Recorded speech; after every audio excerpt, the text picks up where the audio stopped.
இவன் பேரு குபேரன். இவனுக்கு ஞாபக மறதி இருக்கு. ஆமா, சில விஷயங்களை மட்டும் மறந்துருவான். இவன் யாருக்காவது கடன் கொடுத்தா அது எத்தனை வருஷம் ஆனாலும் மறக்காது. ஆனா அவன் வாங்கின கடன் வாங்கி 1/2 மணி நேரத்துல மறந்துருவான். அப்படிதான் ஒரு நாள் இவன் 2 வருஷத்துக்கு முன்னாடி கொடுத்த 2000 ரூபாய கேட்டுக்கிட்டு இருந்தான். என்ன பால்ராஜ், கடன் கொடுத்து 2 வருஷம் ஆச்சு. எப்ப கேட்டாலும் இப்ப தரேன், நாளைக்கு தரேன் அப்படின்னு இழுத்தடிச்சுக்கிட்டு இருக்க.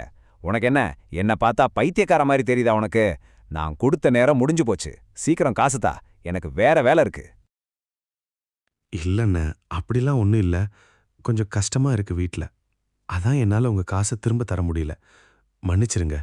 இன்னும் 1 வாரம் மட்டும் நேரம் கொடுங்க. அதுக்குள்ள எப்படியாவது முடிஞ்ச அளவு உங்க காசை தந்துருவேன். அப்போ அந்த கடன்காரர் 1 வாரம் மட்டும் எனக்கு நேரம் தாங்க, முடிஞ்ச அளவு நான் என்னுடைய கடனை கட்ட முயற்சி பண்றேன் அப்படின்னு சொல்லிக்கிட்டு இருந்தாரு. இவங்க பேரு மீனாட்சி. இவங்க கணவர் இறந்து போய் 6 மாசம் ஆகுது. அதனால இப்போ பொருளாதாரத்துல ரொம்ப கஷ்டப்பட்டுக்கிட்டு இருக்காங்க.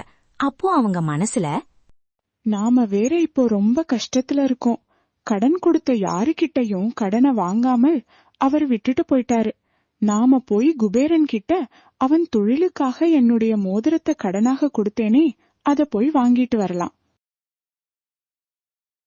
இங்க அந்த கடன்காரருக்கு கொடுத்த 2 வாரம் டைம் முடிஞ்சதுனால குபேரன் அவருடைய மாட்டு கொட்டகையில கட்டியிருந்த மாட 2000 ரூபாய்க்காக கூட்டிட்டு போய்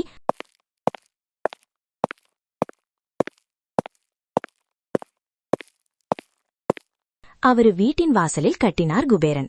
அப்போ மீனாட்சி அம்மா குபேரனை பார்க்க ஒரு தயக்கத்தோட வராங்க.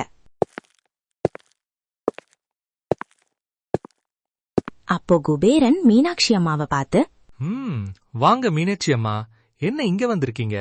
ஏதாவது கடன் எதுவும் வாங்கிட்டு போலாம் அப்படின்னு வந்தீங்களா? எதா இருந்தாலும் சொல்லுங்க. இல்ல வேற எது விஷயமா வந்தீங்களா? இவ்ளோ தூரம் என்ன எதுக்கு பார்க்க வந்திருக்கீங்க? ஒன்னும் பிரச்சனை இல்லையே. அது குபேரன். இப்போ நான் இதை கேக்குறேன்னு தப்பா நினைக்காத. ஏன் சூழ்நிலைதான் என்னன்னு உனக்கு தெரியுமே. அவரு போனதுல இருந்து பிரச்சனை தான். அதான் உன்கிட்ட. அவர் இருக்கும்போது ஒரு முறை தொழிலில் நட்டமாகிடுச்சு. கடனாக கொஞ்சம் காசு தாங்க, திரும்ப நான் தந்துருவேன்னு சொன்னேன். என்கிட்ட காசு இல்லாதனால என் மோதிரத்தை தந்தேன், அதை வைத்து பாத்துக்கோ அப்படின்னு. இப்போ எனக்கு கொஞ்சம் கஷ்டம், அதான் அதை திரும்ப கேட்டு வந்திருக்கேன். இப்போதான் நீ நல்லா இருக்கியேப்பா. என்ன சொல்றீங்க? நான் உங்ககிட்ட கடன் வாங்கினேனா? எப்போ? ஏதாவது சாட்சி இருக்கா? இல்லாத உன்னை ஏன் இப்போ பேசிக்கிட்டு இருக்கீங்க? நான் எப்போ உங்ககிட்ட கடன் வாங்கினேன்? ஏமாத்த வேற ஆளை பாருங்க. அட என்னப்பா குபேரன் இப்படி பேசுற? உன்னை நம்பிதானே நான் தந்தேன். இப்போ இப்படி சொன்னா எப்படி? நீ வாங்கினது அது ஒரு 6 மாசம் ஆனதுனால மறந்திருப்ப. நல்லா யோசிச்சு பாரு, உனக்கு ஞாபகம் வரும். அட என்ன பேசிக்கிட்டு இருக்கீங்க? நானே பல பேருக்கு கடன் கொடுத்துக்கிட்டு இருக்கேன். உங்ககிட்ட நான் கடன் வாங்கினேனா? உங்களுக்கு பைத்தியம் பிடிச்சிருச்சு. போங்க, போய் வேலைய பாருங்க. அவன் கடன் வாங்கவே இல்லன்னு சொன்னதுனால மீனாட்சி அம்மா ஊர் தலைவர்கிட்ட சொல்லுறாங்க. குபேரனுக்கு 6 மாசம் முன்னாடி நானும் என் கணவரும் கடன் கொடுத்திருந்தோம். ஆனா அவன் போய் கேட்டதுக்கு நான் பைத்தியம், அவன் கடன் வாங்கவே இல்ல அப்படின்னு சொல்றான். எப்படியாவது எனக்கு என் மோதிரக்க வாங்கித்தாங்க. அப்படியா? நீங்க ஒன்னும் கவலைப்படாதீங்க. அவனை பஞ்சாயத்துக்கு வர சொல்லி நான் பேசி பாக்குறேன். நீங்களும் நாளைக்கு வாங்க, பேசுவோம் அப்படின்னு சொல்லி அடுத்த நாள் குபேரனுக்கும் மீனாட்சி அம்மாவுக்கும் பஞ்சாயத்து. சரி, இங்க எல்லாரும் இருக்கோம். என்ன பிரச்சனை, எதுக்காக பஞ்சாயத்து கூட்டியிருக்கோம் அப்படின்னு சொல்லுங்க மீனாட்சி அம்மா. குபேரனுக்கு நான் கடன் கொடுத்திருந்தேன் என் கணவர் இருக்கும்போது. இப்போ என் சூழ்நிலை, என் வாழ்க்கைய நடத்த எனக்கு காசு தேவைப்படுது. அதான் கொடுத்த கடனை வாங்கலாம். இப்போ குபேரன் தான் நல்ல நிலைமையில இருக்கானே அப்படின்னு நினைச்சு என் காசை கேட்டு போனேன் ஐயா. ஆனா அவன் அதுக்கு நான் யாருக்கிட்டையும் கடன் வாங்கவே இல்ல அப்படின்னு சொல்லி என்ன திட்டி அனுப்பிட்டான் ஐயா. ஆனா குபேரன் என்கிட்ட கடன் வாங்கினது உண்மை. அதை எனக்கு திரும்பி வாங்கித்தாங்க ஐயா. நான் யாருக்கிட்டையும் கடன் வாங்கல. இந்த அம்மாக்கு ஏதோ ஆயிருச்சு. நான் கடன் வாங்கினதுக்கு ஏதாவது ஆதாரம் இருக்கா? நான் ஏதாவது பத்திரத்துல கையெழுத்து போட்டு தந்தனா? இல்ல அதை பார்த்த சாட்சி யாராவது இருக்காங்களா? ஒண்ணுமே இல்லாம நான் கடன் வாங்கினதா போய் சொல்றாங்க. ஆமா மீனாட்சி அம்மா, உங்ககிட்ட ஏதாவது ஆதாரம் இருக்கா? கடன் கொடுத்ததற்கு எந்த ஆதாரமும் இல்லாமல் எப்படி நான் குபேரனுக்கு தண்டனை கொடுக்க முடியும்? ஆதாரமா? ஐயையோ, நான் இப்போ ஆதாரத்துக்கு எங்க போறதையா? குபேரனை நம்பிதான் எந்த ஆதாரமும் இல்லாமல் என்னுடைய மோதிரத்தை கழட்டி கொடுத்தேன். இப்போ நான் என்ன செய்யறது கடவுளே? உங்களுக்கு 2 நாள் டைம் தரேன். அதுக்குள்ள ஏதாவது ஆதாரம் இருந்தா கொண்டு வாங்க. அந்த மோதிரத்தை நான் திரும்ப வாங்கி தரேன்.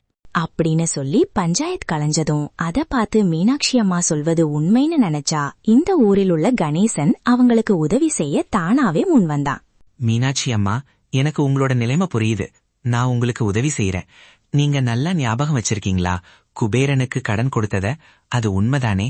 அதுல ஒன்னும் குழப்பம் இல்லையே. நான் ஏன் கணேசன் பொய் சொல்ல போறேன்? என் கணவர் தான் கொடுக்க சொன்னாரு. அதான் நான் அவனை நம்பி எந்த சாட்சிகளும் இல்லாமல் கொடுத்துட்டேன். அதான் நான் செஞ்ச பெரிய தப்பு. இப்போ நான் எங்க போய் சாட்சிய தேடுவேன்? சரி விடுங்க, இதுக்கப்புறம் என்ன செய்யலான்னு பாப்போம். எப்படியாவது முடிஞ்ச அளவு ஏதாவது சாட்சி கிடைக்குமான்னு முயற்சி செஞ்சு பாப்போம். அதுக்கப்புறம் எல்லாம் கடவுள் என்ன நாடி இருக்கணும் அதான் நடக்கும். இப்போ வீட்டுக்கு போங்க, நாளைக்கு பாத்துப்போம். அப்படின்னு சொல்லிட்டு மீனாட்சி அம்மாக்கு ஆறுதலா பேசிட்டு வீட்டுக்கு வந்தான் கணேசன்.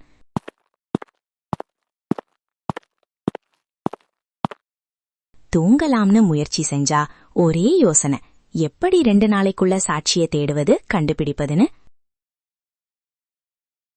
மறுநாள் பொழுது விடுந்ததும் மீனாட்சி அம்மாவை பார்த்து கணேசன் போனான். வா கணேசன், என்ன ஏதாவது சாட்சிகள் கண்டுபிடிச்சிருக்கியா? அதுக்குதானே என்ன பார்க்க வேண்டிய. என்ன விஷயம்? இன்னும் 1 நாள் தான் இருக்கு. நாம என்ன செய்ய போறோம்னு தெரியலையே கணேசா. எனக்கு ஒரே பதட்டமா இருக்கு. அட, அதை போட்டு யோசிக்காதீங்க, ஏதாவது செய்வோம். இப்போ நான் இங்க ஏன் வந்தேன் அப்படின்னா, நீங்க கடன் கொடுத்ததா சொன்னீங்க. ஆனால் அதை நிரூபிக்க நம்ம கிட்ட ஆதாரம் எதுவும் இல்ல. அதான் உங்களை பார்த்து அந்த கடன் எங்க கொடுத்தீங்க, வீட்ல வச்சா இல்ல வெளியில எதுவும் கொடுத்தீங்களான்னு கேட்டுட்டு போகலான்னு வந்தேன். ஒருவேளை வெளியில கொடுத்திருந்தா யாராவது பாத்திருக்க வாய்ப்பு இருக்குல்ல, அதான். அதுக்கும் சாத்தியம் இல்ல கணேசன். நான் அவனுக்கு இந்த ஊருக்குள்ள வச்சு ஒன்னும் கடன் கொடுக்கல. நான் இந்த ஊருக்கு வெளியில இருக்க ஒரு மரத்தடியில வச்சுதான் கொடுத்தேன். அதனால யாரும் அதை பாத்திருக்க வாய்ப்பு இல்ல. அவன்தான் சொன்னான், யாருக்கும் இந்த கடன் வாங்குற விஷயம் தெரியக்கூடாதுன்னு. அதான் நான் அவனை நம்பி என்னுடைய மோதிரத்தை கொடுத்தேன். அவன் இப்படி செய்வான் அப்படின்னு நான் யோசிச்சு கூட பாக்கல. வா, நான் உன்னை அந்த மரத்தடிக்கு கூட்டிட்டு போறேன்.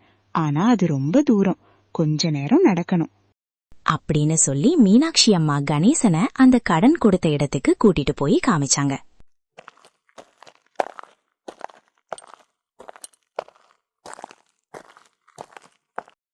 இங்கதான் அவன் என்ன வர சொல்லியிருந்தான். இது ஊருக்கு வெளியில இருக்க இடம். அதனால இங்க பெருசா ஆள் நடமாட்டம் இருக்காது. அதுக்காக தான் அவன் என்னை இங்க வர சொல்லியிருப்பான் போல. அது தெரியாம நான் இங்க வந்துதான் என்னுடைய மோதிரத்தை அவனுக்கு கொடுத்து பெரிய தப்பு பண்ணிட்டேன். எல்லாம் என் கணவர் பார்த்த வேலைதான். அவர்தான் கொடுக்க சொன்னாரு. உங்களுக்கு நல்லா ஞாபகம் இருக்குல்ல மீனாட்சி அம்மா, அது இந்த இடம் தானே? ஏன் கேக்குறேன் அப்படின்னா, இங்க நிறைய மரங்கள் இருக்கா, அதான். எதுவும் உங்களுக்கு குழப்பம் இல்லையே? இது சரியான இடம் தானே? ஆமா, நீ அதை நினைச்சு கவலைப்படாத. எனக்கு நல்லா ஞாபகம் இருக்கு. அது இந்த இடம்தான். எனக்கு எந்த குழப்பமும் இல்ல. அப்படின்னு சொன்னதும் கணேசன் மரத்தின் அருகில் இருக்க எல்லா திசைகளையும் இடங்களையும் சுற்றி பார்த்தான். 6 மாசம் கழிச்சே இப்போ வந்து இங்க தேடினால் என்ன ஆதாரம் கிடைக்கும்? சரி, வாங்க போகலாம். நான் இங்க வந்தா ஏதாவது சாட்சி ஆதாரம் கிடைக்குமேன்னு நினைச்சேன். ஆனால் அந்த மாதிரி இங்க ஒன்னும் கிடைக்கல. சரி விடுங்க, நான் நாளைக்கு வீட்டுக்கு வந்து என்ன செய்யலான்னு சொல்றேன்.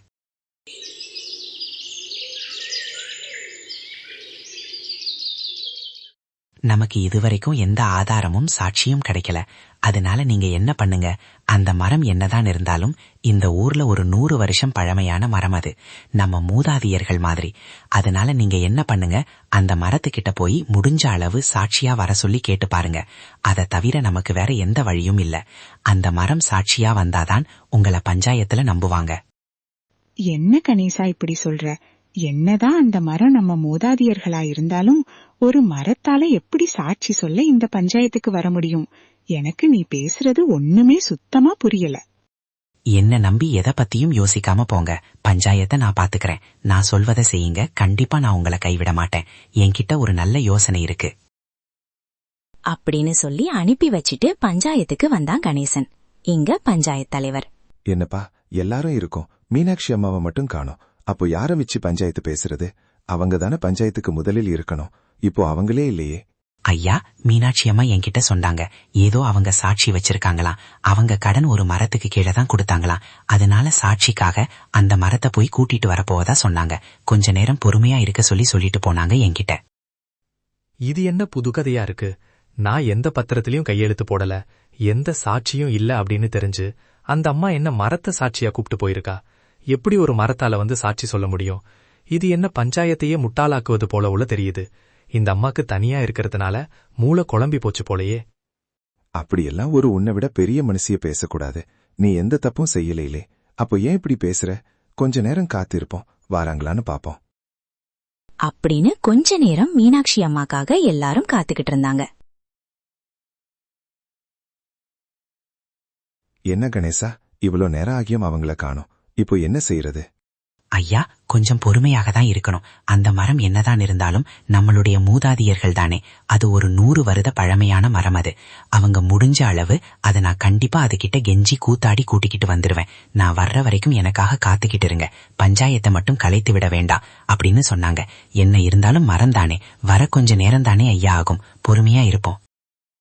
என்ன கணேஷா, அந்த அம்மா தான் ஏதோ புத்தி குழம்பி போய் இப்படி சொல்லிட்டு போயிருக்கு. அப்படின்னா உனக்குமா அறிவில்ல? எங்களுக்குலாம் நிறைய வேலை இருக்கு, டக்குன்னு போகணும். மரம் எப்படி நடந்து வர முடியும்? அப்படியே அந்த மரம் நடந்து வந்தாலும் அது ரொம்ப தூரம். சாதாரண மனுஷங்கனாலேயே அந்த பக்கம் நடந்து போக ரொம்ப நேரம் ஆகும், கல்லும் கரடும். இதுல அந்த மரம் இவ்வளோ நேரம் நடந்திருந்தாலும் 2 அடி கூட தாண்டி இருக்காது. வாங்க போய் வேலையை பார்க்கலாம்.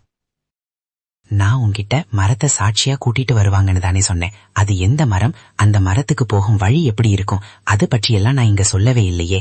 அப்போ உனக்கு எப்படி அந்த மரத்தை பற்றி தெரியும்? அது எவ்வளவு தூரம் அப்படியெல்லாம்? எனக்கு எப்படி தெரியும்? நான் ஏதோ சும்மா குத்துமதிப்பா தான் சொன்னேன்.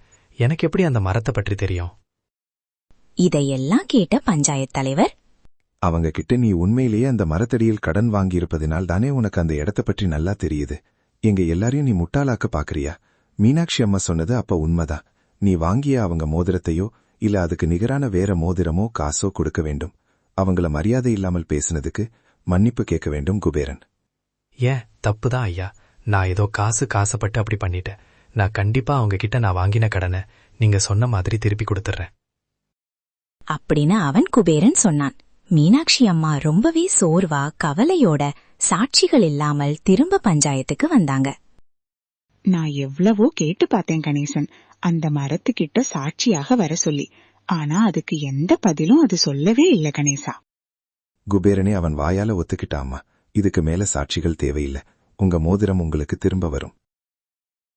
எவ்வளவுதான் நாம பொய்கள் பேசி ஒரு உண்மையை மறைக்க நினைச்சாலும் அது கண்டிப்பா ஒரு நாள் வெளியில் வந்தே தீரும்.